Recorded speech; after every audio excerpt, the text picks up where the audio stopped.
Welcome, Rachel. I'm so excited that you're with us today.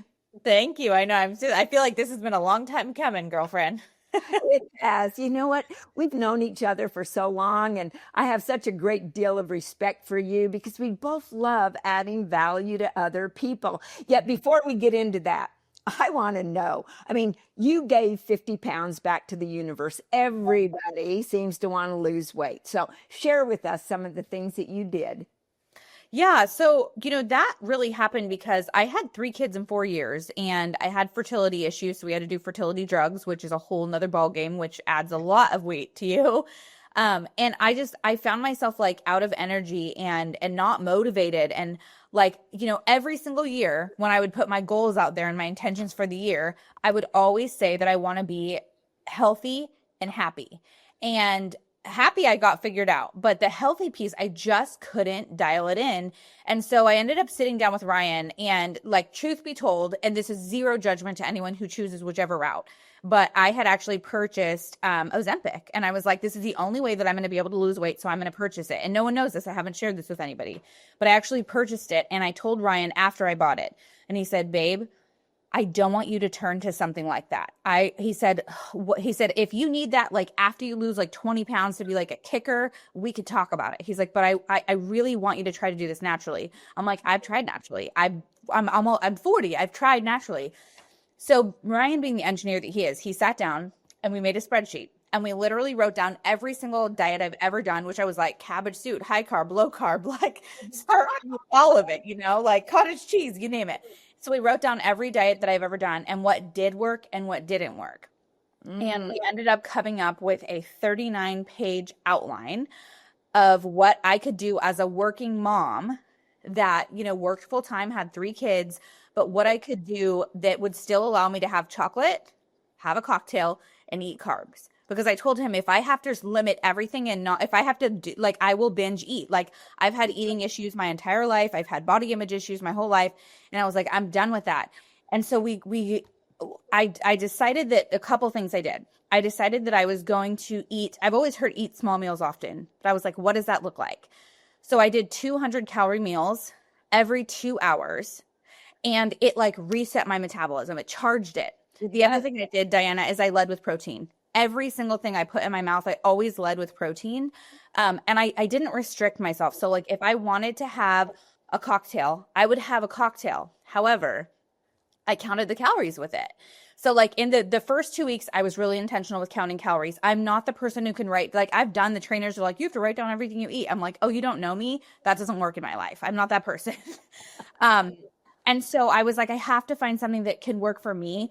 And, I ate within certain time frames and I created like snacks on the go for like a realtor who it doesn't all have to be refrigerated. And I focused really on just like eating clean. And anyways, we ended up, and like I eat out in restaurants a lot. So like we wrote guides for how to eat out in restaurants and travel. And we went to Hawaii for 2 weeks and I still kept on track. And so my first 2 months, I told him, I said, like, I want to do this, but I'm not going to, the eating part is so intense for me. And I'm unfortunately the kind of person who, while I'm eating, I'm already thinking about my next meal.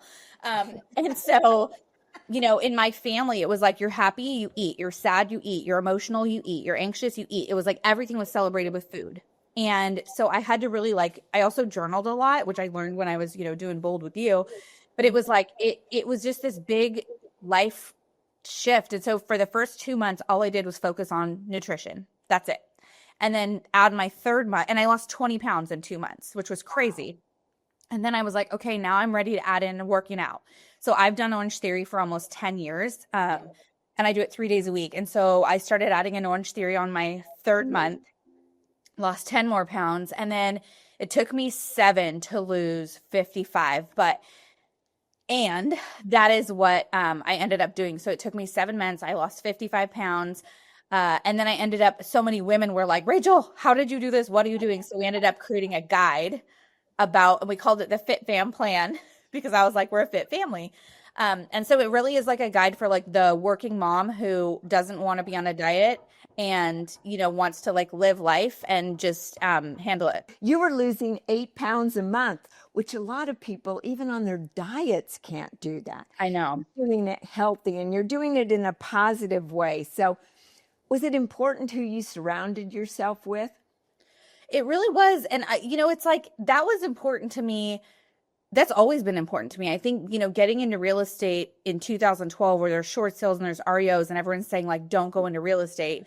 I joined, I interviewed 4 brokerages and I ended up joining KW. And, even in my own office in the very beginning, like I had to find my tribe. I had to find the people because everybody was like, the market sucks. There's no inventory. And I was like, yeah, the market sucks. There's no inventory. But then I was like, but what is that going to get me?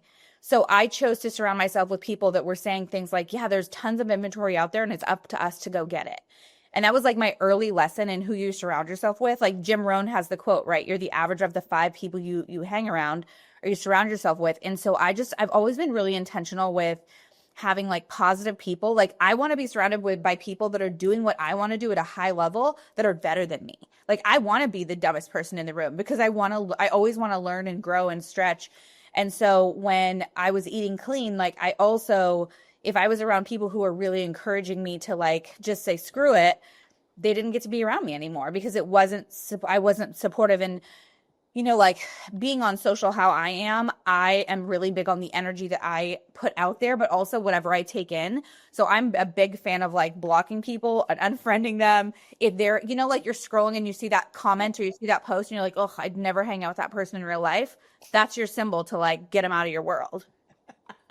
You know what's interesting is I just go, if that works for you, great. It just doesn't work for me. So Totally. Yeah. And it's wild the things that work for some people. I'm like, you're happy like that? Weird. We're not friends. it's so interesting to me. Oh, you want to be negative and that works for you to be successful? Go for it. Yeah. Not for me. Not for me. So now I know that you asked really great questions and you took bold and you got into affirmations. What are some of the affirmations that you wrote for yourself? Yeah. So one of them is like, I'm happy, healthy, and full of positive energy. Happy, healthy, and full of positive energy. And, when I started in real estate, I had never sold a house before. I'd never done buyer presentation, listing. I didn't have clients. And in fact, I'm door knocking 200 doors every week. I'm doing 3 open houses every week. And I didn't sell any homes for the first 4 months. Wow. I questioned my life choices. I cried on my garage floor. I drank a lot of wine. I was just like, is this the right career for me? And then but more than that, I knew that I didn't want to keep living the life that I was living, right? And really when I took bold, so I've taken it 9 times. And the first time I took it, I heard change the way you look at things and the things you look at change. Yeah. And so I was always very like set on, I was in a safe job. I know how much money was coming in. It was $15, but it was $15 an hour I could count on. I never counted on me. And so when I got into real estate, and there was a lot of negativity around me, I had to be in charge of my own destiny. And so for me, that was the positive affirmation. So every single day I said, I'm a top producer in the marketplace. I'm a top producer in the marketplace. Sometimes I was crying when I was saying it. I'm like, I'm a top producer. And it was like, I started to do the things a top producer would do. I got obsessed with script practice. I don't know if you know this. I don't know if I've ever told you this. The listing presentation that you wrote for Bold, I wrote it 100 days in a row. By ear, 100 days in a row. And I did, and people made fun of me for it. And you know what? No one could still to this day, I go against the biggest listing agents in our area and I get that listing because I could do my listing presentation in my sleep 100 days in a row. It used to take me 2 hours and it took me 2 hours and 42 minutes the first time. And then I got it down to an hour by the end. It was like, and those are the things that helped me on my path that other people weren't willing to do. That's the thing. You're willing to do what others don't. And by the way, they laughed at Steve Jobs too. So you're in good company. I always say if they're not laughing at your goals, they're not big enough, right? So that's why Bold was written. That's why I wrote it. Yeah. It was because there was so much negativity out there. We needed to change that. And I love that you took the affirmations. Now, I know you've got a lot to share with us, yet you are known for social media. So I want to dive right into that right now because you've got so much going on social. And so give us some of your best tips right off the top, and then we'll take it. Yeah. So, social media, it really is my favorite lead generation platform. And I think that there's a lot of people are like, you can't lead generate on social. That doesn't count. I will give you specific scripts on this podcast that shows you that you can lead generate through social media and you can be intentional with a block. I think for me, like you said, like you and I are both like our passion is giving back and adding value to others. And when I got into real estate, I was 26 years old. Everybody said we were like used car salesmen. And I just remember thinking like, why do they think that? And it was because most realtors were about how much money they could make, how many houses they could sell. I was like, but this is the biggest financial decision people ever make in life, and they're trusting me. And so I decided that every morning when I got on social media, I was going to add value. And there was two ways I was going to do it. I was either going to educate people or I was going to entertain them. I was either going to educate or entertain. And with social media, I found this beautiful balance that I could do both simultaneously. And so the first thing that I did is I'm like, okay, so many realtors out there are just like, look at the house I just sold. Look at my new listing. Look at my award. Look at me. Look at me. And I was like, this has to be about other people. So I decided, and literally I do this with agents every day. I come up with 5 pillars of content. So if you're wanting to build a business through social, the first step I would tell you is come up with 5 pillars of content.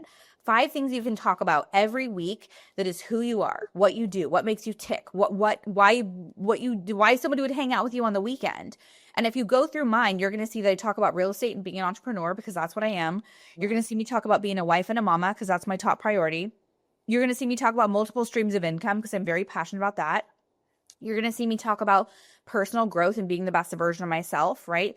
And you're going to see me talk about postpartum health and fitness because those are all things that matter to me. Now, the one thing I would tell you, Dianna, is people might find you because you're in real estate, but they stick around because of who you are and how you make them feel. Your social actually has nothing to do with you. It's how it makes someone else feel when they're on your content. So for me, it was these 5 pillars of content. I made sure that I was rotating through them. And then another thing is I believe is the 80-20 principle. So we talk about that in the real estate, right? Like 80%, 20% of your effort, right? Well, in social media for me, 80-20, it means 80% of what I post is personal. It's who I am. It's what makes me tick, right? 20% is going to be business related. And I stay consistent with my 20%. Nobody questions, like, I never get the messages like, are you still in real estate? Because I'm so consistent with my message and my branding. And I'm a working mom. No one questions what I do, but I am very intentional to make sure that I talk about other things besides just real estate because I want people to have a reason to connect with me. And like, I have a personal page and I have a business page. So to get this out of the way, because everybody always asks, like, do you need a business or a personal page? On Facebook, you absolutely need to have both, personal and business. As the reason on Facebook is if you're going to boost any ad through Command or whatever CRM you're using, it has to be to your business page. Also, if you type in Rachel Adams Lee Realtor, my business page pops up, not my personal page. However, every referral, so I got over 100 referrals last year through social. Every referral came to my personal page because that's where people have a connection with me. Now on Instagram, you'll need one page. You do not need to have a business page. You need to have one page. And if you are a realtor, it needs to be called a creator profile. Creator profile. Reason for that is you have the most amount of insights and you have the most trending audio options. And the fastest way to grow your social media is through video. It's the number one thing the algorithm favors above all else. And so, on Instagram, like we were like 11,000 followers last year. Now we're just about 38,000. And I did that in a year by being super intentional with the value that I put out there. See, I think that's the part. You add value and people do buy you before they'll ever buy a house. I mean, after all, if you don't get a buyer agency signed or you get the listing signed, what have you got? Nothing, right? So I love the fact that you're creating this powerful message and that you've got the 5 pillars. Now, you also have some things going where you're helping other people with social media because you like to help folks. Yeah, absolutely. So, one of the things that I do that I'm really known for is it's called 50 pieces of content. And so I sit down and the first thing I do is it's a one-on-one call and I literally will look at your social media and I'll tell you what is working, what isn't working. A lot of times it's like simple tweaks that you don't know that you're doing wrong, that if you shift it, all of a sudden the algorithm is going to be like, oh, I know who you are. I know what to put in front of you. And then I optimize the bio. People don't realize that their bio on social media, it is your online business card. And if you don't like think about how quick you're on your phone scrolling. You have 2 seconds, Dianna, to grab their attention. And so for me, it's like you have to have really powerful content. The magic of social media is in your hook. the hook, which I will give you guys. I'll make sure. So Dianna will put it in the show notes, but I'm going to give you guys 20 free hooks for your social media to go viral that I use on my social media that really helps me grow my following and get like really good engagement. But the hook is the thing that stops people. So you could say like, how to get your house ready to sell for springtime, right? Or, and that's what a lot of people post, like how to get your house ready to sell for springtime. I would say the number one thing every seller needs to do to net the most money. Yes. Like there's a difference in that. One's sexy, going to stop you, be like, wait, what? And the other one's like, keep scrolling. Right. And so with the 50 pieces of content, it's a one-on-one call. I'm going to audit your social media. Then we're going to re-optimize your bio so that it is the place that stops people when they're scrolling and it brings your clients to you. And then I do an interview and I literally come up with 50 pieces of content for you. I'm going to give you your hook. I'm going to give you the caption you're going to write. I give you a suggested image and your call to action. The engagement is insanity of what happens for people. So that one's really good. And then the other thing that I offer for realtors is something called a weekly reel. And every single week I take a trending reel in real estate and I take a trending reel through Instagram and then I edit it for realtors. And you literally are going to send me in your raw footage. I edit it for you. I put the hook on the screen. I edit it. I write your caption for you. I give your hashtags, your geo hashtags, your trending audio. All you have to do is post it. And the engagement that people are seeing is stuff's increasing anywhere from like 295 to 400% engagement. My gosh. Now, here's the greatest part about that. We're giving all of this to you in the link down below. If you're watching this, if you're listening to it, go to YouTube, right, to the Becoming More podcast, and you'll get all of this from Rachel. And it's all free. The thing that I find very, very interesting is I went on Zillow one time just to look at realtors' bios. Oh, my goodness, Rachel.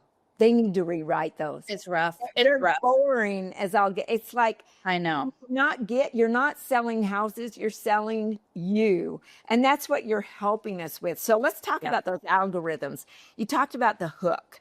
And I love the way that you phrase things. Are you finding that questions work better than just a statement? Questions always work better. So when I think a question works better as a call to action than it would be a hook.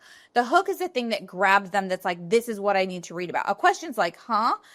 The reason why I like a question always in a post or in a reel is at the end because they're reading it and then it makes them think.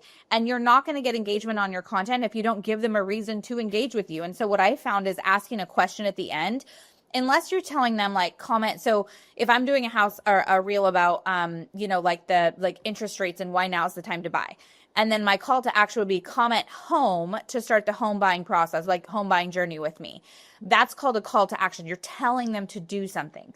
The other thing is if I'm doing a post and like, for example, I always talk about like the anatomy of a post, like how you should craft a post. The top is going to be your hook, give them a reason to stop what they're doing. Then you have the body, which is what the post is about. Then you have an engaging photo. You want to have something that's going to grab their attention and give them a reason to pause. A lot of people are like, oh, I'm just going to use AI now. Don't do it. Don't use AI to grab your photos because then it's like, it's canned. People can tell it's not you. Like I read somewhere that people are 86% more likely to comment or respond to a post if it's a picture of you versus like Joe Schmo on the internet, right? And so that's what I do. And then at the end, I ask a question. So I had done, my brother-in-law, he does like a crazy person. He doesn't like charcuterie boards. He doesn't drink wine. He doesn't like cheese. And I'm like, we can't be friends.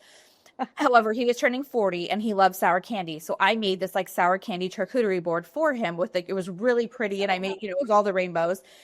And so the topic was sour candy charcuterie board. So that's my hook. The body was like talking about how my brother-in-law doesn't like charcuterie boards. He doesn't like wine and cheese, but he loves sour candy. So I created this board for him. And then I said, I personally don't like sour candy. I prefer chocolate. And then my call to action was, would you eat this? And it had 38 people respond, 38 people. And to me, it was like 38 people who are watching saying, hey, I see what you're doing and I want to connect with you.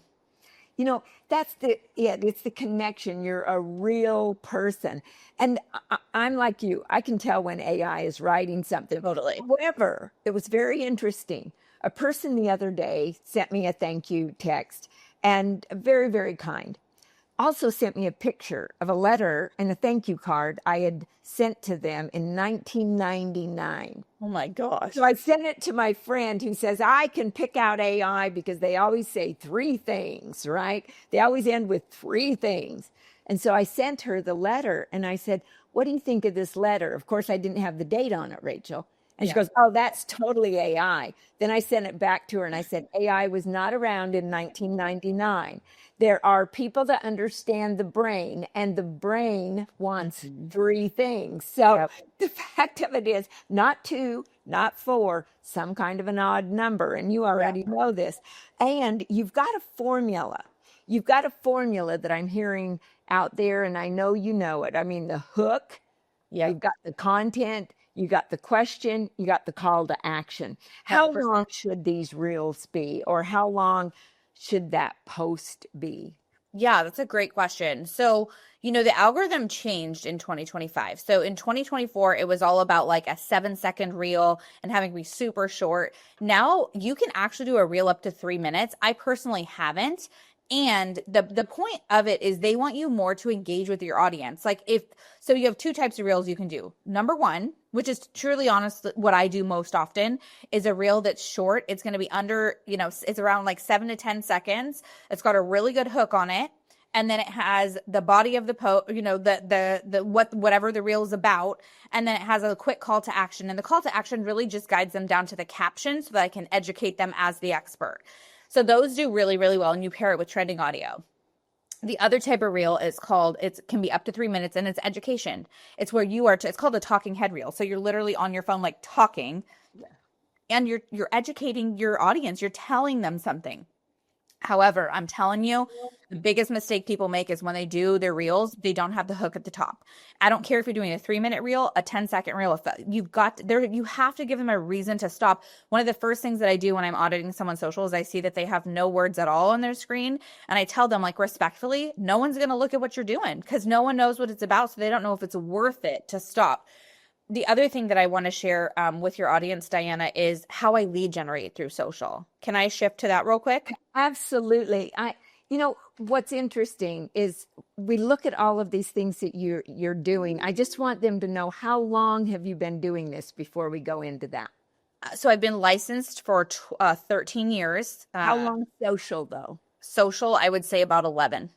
See, I love the fact because you're so consistent. I want people to hear that word consistency. Don't start this if you're not going to be consistently doing it, right? The power-ups that I did started in 2006, did over 5,000 of them. And we were laughing about, could you imagine if we'd have had social back then?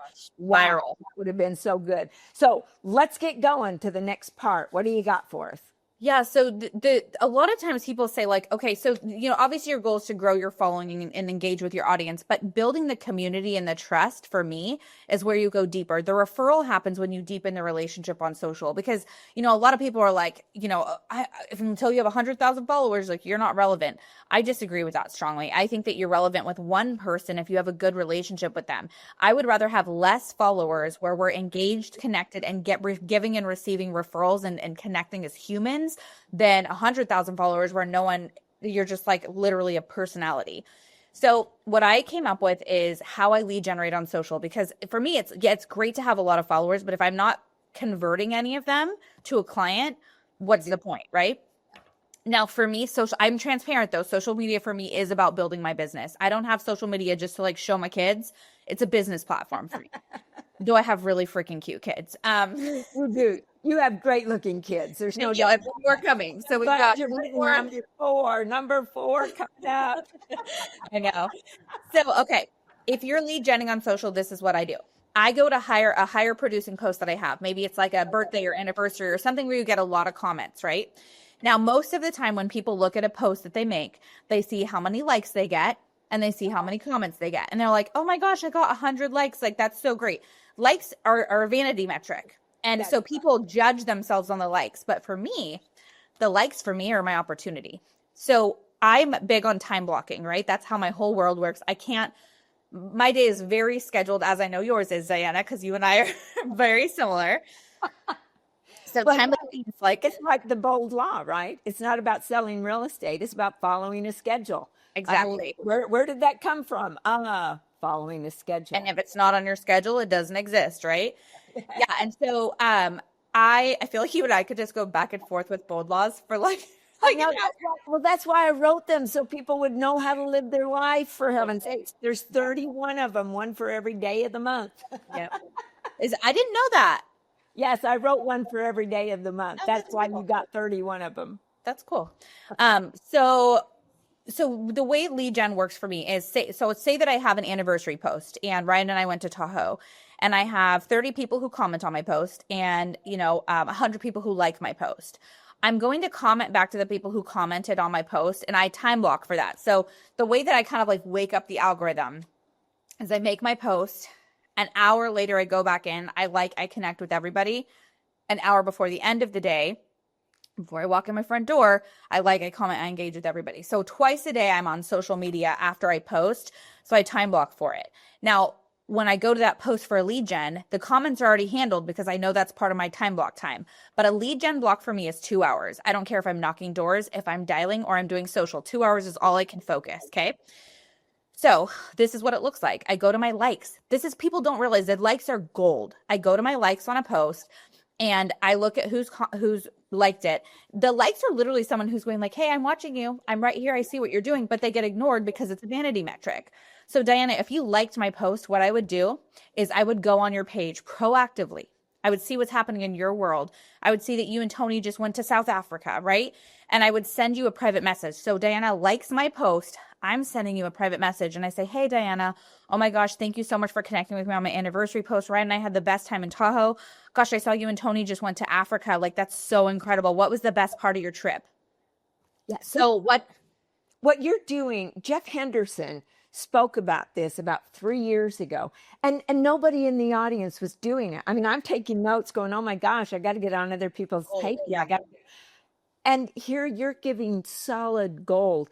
Guys, if you're listening to this podcast and not taking notes, maybe you're exercising, go back, Write this watch part it on down. YouTube, Yeah. sit down. Now, don't take notes unless you're going to take action on what she says. Yet when you take action, she's giving you pure gold here. So keep bringing it on. Bring it on. Yeah, so the second part to this is I'm asking Dianna what's happening with her and Tony. How was your trip? And what happens when I ask you about you, Dianna? You're going to ask me about me. And we're going to go back and forth, back and forth. Now, you notice I didn't say, Dianna, hey, do you have a referral partner in Texas? Yeah. I wouldn't say that to her because that is gross. That's slimy. You don't just run up to someone in the grocery store and be like, nice shoes. You want to sell a house? Like, that doesn't work. So I have a real relationship with her. We're connecting, and say that I don't know her well, right? I just see that her and her husband went on the trip. Then I'm going to ask her about her. She's going to ask about me. And we go back and forth with personal life. Whenever the transition feels natural, sometimes it's same day, sometimes it's same week, sometimes it's same month. It just really has to feel natural. I say something to the effect of, gosh, Dianna, I really feel like we've connected so much on a personal level, which makes me think we'd align in our business lives as well. I don't have a great referral partner in Austin, Texas. Do you have one in Northern California? And so, Dianna, I get over 100 referrals every year, and that's a huge way that I do it is I'm building these relationships past the screen with someone, and that deeper connection is truly what's made all the difference for me. You know, life is about relationships. Mm-hmm. You get hired because of a relationship, right? You get business because of a relationship. And the world today wants to connect. If we can't connect with people, I remember many years ago, a gentleman from Harcourts in New Zealand. He was here in the States, and it was a real estate convention. And we went to Bob Wolf's home in California, a bunch of us that hung out together. Top producers were there. And somebody came up to him and said, hey, if you ever have a referral and blah, blah, blah, here's my card. And what's your name, right? And then they left. Mm-hmm. And he looked at me and he goes, they're not a top producer. I said, I don't think they are. And I said, why do you say that? And he said, because top producers understand you've got to connect. There was no connection there. That is all about them. I know. It's like those dumb people at like family reunion or mega camp that sit at the top of an escalator and hand out their business card. I'm like, take it and go right in the trash because you just wasted your time and my time. I know. Well, and I think that's why you and I got along so well. The very first time I met you, we connected. It was about who are you? And when I gave you a hug, I hugged all of you. Totally. All of your past, everything that your body had remembered, because our body remembers everything, right? Yeah. And yet let's, speaking about a hug, let's go into some personal boundaries, because on social, you have to keep boundaries. Yeah. And you're very good at this. And I want them to hear how you keep boundaries. Yeah. So, I obviously I love real estate. I really do. And when I met my husband, so I dated a lot of guys before, and they would be like, I want a strong, independent woman. And then they'd meet me, be like, maybe not that strong, maybe not that independent.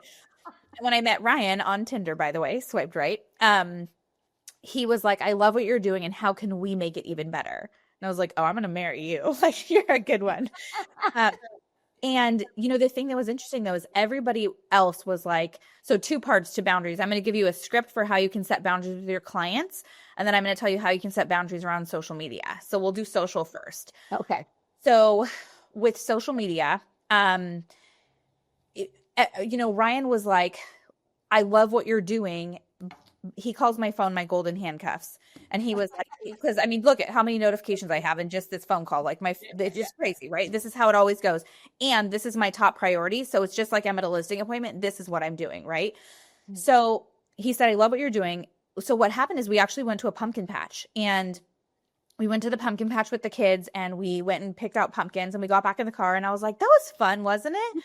And he goes, was it? And I was like, what? Like, why are you being weird? And he said, Rachel, you weren't there. You were so focused on getting your content for social media, you missed the moment. And I thought, oh, crap. And, we're really big on being proactive in our marriage and our business and everything. And we had gone to a pre-marriage retreat before we got married to really, just make sure we didn't have anything hiding under the rug. And so we immediately got coaching on our marriage, because I was like, I have to have health. I'm like, I have to, I run our business. Like, I'm the face of the company. I have to do social media, but I also knew there was a better way to do it. So we went and got coaching around it to set boundaries. And what it looks like now is this. Just like when I'm in a listing appointment, I set the expectation with the seller of what it's like when they work with me.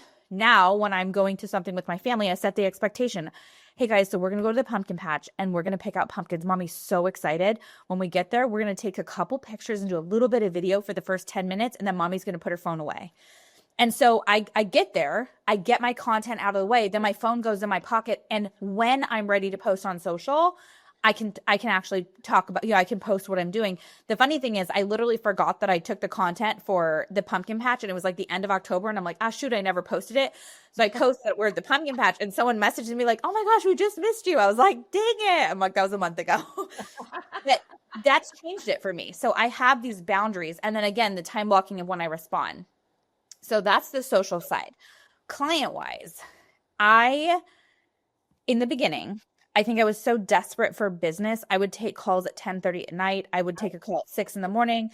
I was living in a scarcity mindset that if I didn't answer the phone, I would lose the business. Yeah. What I learned through Bold and through coaching with you and Keller Williams was that you're worth the wait. And if you have the value, they're going to wait for you. And so this is what it looks like. So say that, Dianna, we want to buy a house with me. Okay. So we're sitting in a buyer consultation. And the first thing I do is I give you this form. It's called the Getting to Know You sheet. I can actually send it to you if you want to give it to your audience. Yeah. So it's called the Getting to Know You sheet. And on the Getting to Know You sheet, it has your name, your address, your phone number, your email, your hobbies, blah, blah, blah. It also has this line where it says, do you prefer text, phone call, or email? And I'm always like praying they say text, right? And so when we're sitting down, I would say to you, so Dianna, I'm so excited that you're buying a home. And it's really important to me that while you are buying a home, I also can respect your boundaries, because trust me, this is going to take over your life a little bit. So Dianna, what time would you say that you get to the office in the morning and kind of start getting your day ready? Right. Well, I get ready about 8:30 is when I arrive. 8:30, and I'm going to write this down, right? So I say 8:30. Okay, great. And Dianna, what time do you get home and start to kind of unwind with Tony and get dinner ready at night? Around 5:36. 5:30 or 6. Okay. So is it safe to say the best times for me to reach out to you is going to be probably around like 8:30 to 6 o'clock or so? Yes. Okay. It's fabulous. Well, hold on. So then I say, you know what, Dianna, so your hours are really similar to mine. I'm actually available from 9 in the morning until 7 o'clock at night. Now, Dianna, if there's an emergency, by all means, feel free to reach out to me. But otherwise, if it's before or after those times, I'll get back to you the next business day. And Diana's like, okay, that sounds good. No problem. And it sounds good in the moment. But when she gets home and she just got approved for a home and she pops open a bottle of wine with Tony and they're looking at the houses, and all of a sudden she finds the house and it's 9:30 at night, she texts me 9:30. And she's like, oh my gosh, Rachel, I find the house. So if I respond to you, Dianna, I just set my new boundary at 9:30. Right. So it's like, if I don't respect my boundary, how can I expect you to? So having that expectation conversation around timing changed the game for me. And all of a sudden I get to have boundaries with my clients. And it doesn't mean they don't text me at 9:30. But when they text me, they say, hey, I know it's after hours, so don't respond until tomorrow. And it changed my life. You know, it's amazing when you have those systems in place. You know, before you ever got into real estate, I wrote 19 books of systems for the real estate offices. People are still using it today. And I think it's important that you have a system like this, whatever your system is, Yeah. that you set the boundaries. Because don't get upset at people that, I mean, you're teaching them how to treat you. Like the bold law, you teach people 100%. how to treat you. And 100%. Rachel, the things that you're giving here, once again, I said it before, I'll say it again, it's pure gold. Now, our time is running out. So, what are some of the last things? I mean, you just have to get them out. You go, oh, I got to tell the people this.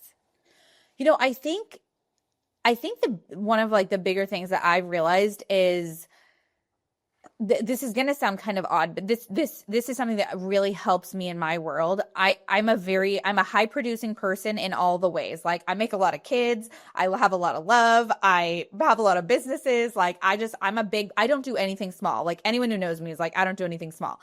And, the one thing that I realized that really is a difference for me, for my personality type, is something that my husband refers to as white space. So there was a time where I came into the kitchen and I was so stressed out. I was just like, everything is hard. Today is difficult. Everything just felt really heavy and hard. And he said, babe, you have no time in your day to breathe. You are so back to back with appointments. You don't even have 10 minutes to go pee. Right. And so what we ended up doing is we added in my calendar what we call white space. So after my meeting with you, I'm back to back today. And what that also means for me is I have half-hour breaks in between what I'm doing, so that I have a moment to breathe. I have a moment to respond to an email, to accept an offer, to whatever that looks like. But it's like, if you're so back to back, you stop feeling joy because you're so dang spread thin. And I work from home. I only go into the office 2 days a week, life by design for me.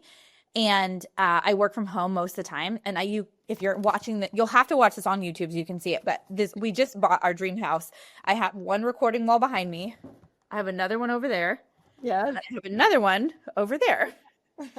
And so my home office is where I do like my content. It's where I do a lot of my recordings and all that. And, you know, I want to be able to open my door and go hug my kids, because that just like fills my cup right back so I can keep doing what I'm doing. So if you find yourself in a space where you are so exhausted and burnt out, I really want to encourage you to consider looking at your calendar and adding little spots of white space. Maybe it's you going outside and going for a walk and getting fresh air, but you have to have these little things that you do to like reset. And then also, like, I always call it my hydration station, but I always have multiple options of like liquid around me. Because I ended up my first year in real estate, when I was knocking all those doors and doing all those open houses, like, I ended up in the hospital for dehydration because I was doing everything for everyone else and I was pushing it on all cylinders. And I forgot that there's only one vessel. There's one body that's going to take me to achieve my goals. And if I don't take care of me, I can't take care of anyone else. You know, it's so true. You can't give what you don't have. Yeah. And the fact of taking care of yourself, you can't take care of anybody else if you're down and you don't have your health. And so I think a lot of realtors get into that people-pleasing mode to where they want to please everyone else. And I think we need to please ourselves first and foremost. At least that's what something I still work on, though, to be honest with you. Like, a hard one for me. I did too. I was such a people pleaser and wanted to do such a good job and help everybody, right? Oh my gosh. And I learned that, you know what? They're getting help from a lot of other people. I know. And a lot of people are really okay at just taking. They're okay with taking and asking and asking and asking, and they don't really care or think about the repercussions. And I have learned that I am a target for those people who just want to take. I like to give. That's my thing. Ryan and I always say, let's give more than we take. That's like our life motto. And I'm a magnet for takers. So I have to be really intentional to like hold boundaries with those kind of people. Well, if you're somebody that desires to do a good job, you've got to do that. So I want to remind everybody, down below are a lot of links on how you can connect with Rachel. Also, all the free things, take advantage of those. And if you haven't subscribed to Becoming More, go ahead and do that now, because as you can tell, we're always about helping you become more, whatever that is, your health, your spirituality, your relationships, your business, your sales career, whatever it is. Because see, your business grows to the extent that you do. So we're all about helping you grow. Thank you so much, Rachel. We really Welcome. Thank you appreciate for you. having me.